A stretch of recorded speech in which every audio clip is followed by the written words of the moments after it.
నిర్మాత సింగనమల రమేష్ కు మరో నిర్మాత బండ్ల గణేష్ కౌంటర్ ఇచ్చారు. దానికి సంబంధించిన బ్రేకింగ్ అప్డేట్ చూస్తున్నాం. కలేజా, కొమరంపులి సినిమాలతో నష్టపోయారన్న రమేష్ వ్యాఖ్యలను ఆయన ఖండించారు.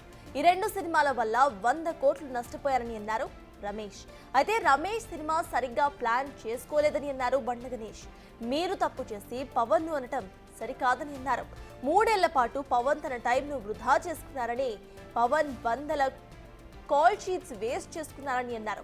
దీనికి ప్రత్యక్ష సాక్షిని తానే అని, ఈ విషయాన్ని మరింత రాద్ధాంతం చేసుకోకండి అంటూ ఎక్స్ లో పోస్ట్ చేశారు బండ్ల గణేష్.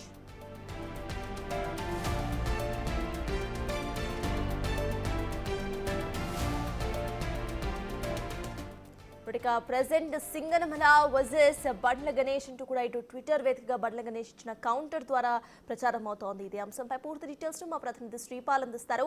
శ్రీపాల్, చెప్పండి, ఇటు సింగనమల కనీసం పవన్ కళ్యాణ్ కానివ్వండి ఇంకెవరూ నా దగ్గరకు వచ్చి మాట్లాడలేదు అంటూ ఆయన మాట్లాడటం, దీనికి బండ్ల గణేష్ స్ట్రాంగ్ కౌంటర్ ఇవ్వటం, దీన్ని ఎలా చూడాలంటారు మనం?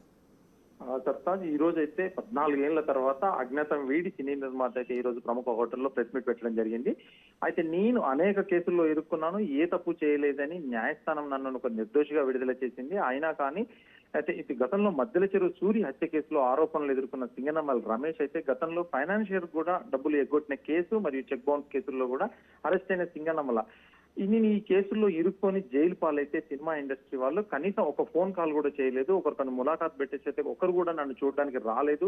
ఈ కుమరం పులి అంటే పవన్ కళ్యాణ్ గారి సినిమా, కలేజా మహేష్ బాబు గారి సినిమాల పైన నేను 100 కోట్లు నష్టపోయాను.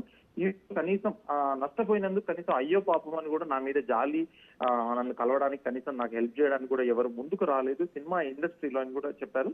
అయితే ఈయన ప్రధాన నిందితుడు భానుకిరణ్ తో కలిసి ప్రముఖ ఫైనాన్షియర్ వైజయంతి రెడ్డిని బెదిరించిన కేసులో కూడా రమేష్ నిందితుడు అని చెప్పవచ్చు. ఎందుకంటే షాలిమార్ వీడియో, గతంలో ఒక ఫేమస్ కంపెనీ, ఆడియో కంపెనీ కూడా ఉండేది. ఆ షాలిమార్ వీడియో యజమాన్యాన్ని కూడా మోసం చేసి బెదిరించినట్లు కూడా ఇతనిపై అభియోగాలు ఉన్నాయి. ఇతనికి సినిమా అనేది అయితే ఇప్పుడు కష్టము, సినిమా తీయకూడదు, ఒక గ్యాంబ్లింగ్ అయిపోయిందని చెప్పి కూడా చెప్పాడు. ఎందుకంటే ఆ సినిమాల వల్ల ఇబ్బందులకు గురవుతున్నారు, ఎక్కడ ఏదో జరిగితే నన్ను అయితే అన్యాయంగా ఇరికించి జైలు పాలు చేశారని చెప్పేసి కూడా ఇతను చెప్పడం జరిగింది. ఈ రోజు మధ్యల చెరువు సూరిది మా ఊరే, నాకు ఆయనతో పరిచయం ఉంది సినీ నిర్మాత సింగల్ రమేష్ తెలియజేయడం జరిగింది. ఆయన వల్ల పరిచయం ఉండడం వల్ల నేను చేయని తప్పుకు నా మీద నేరాభిభోగం చేశారు. అయితే దీన్ని బట్టి ఎందుకంటే పవన్ కళ్యాణ్ గారిని సినిమా ఇండస్ట్రీని అనడంతో ఈ రోజు బండ్ల గణేష్ అయితే ఒక కౌంటర్ ఇవ్వడం జరిగింది ట్విట్టర్ ద్వారా.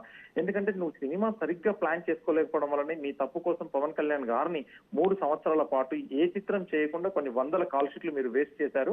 ప్రత్యక్ష సాక్షిని నేను, దయచేసి దీన్ని రాద్ధాంతం చేయకండి, ఇంకా లాగకండి అనేసి ఒక గట్టి కౌంటర్ అయితే ఇవ్వడం జరిగింది. దీని మీద సింగనమల రమేష్ అయితే ఇంతవరకు రియాక్ట్ అవ్వలేదు.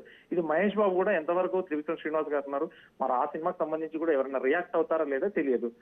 సత్తాజ్. Right, thank you Sripal.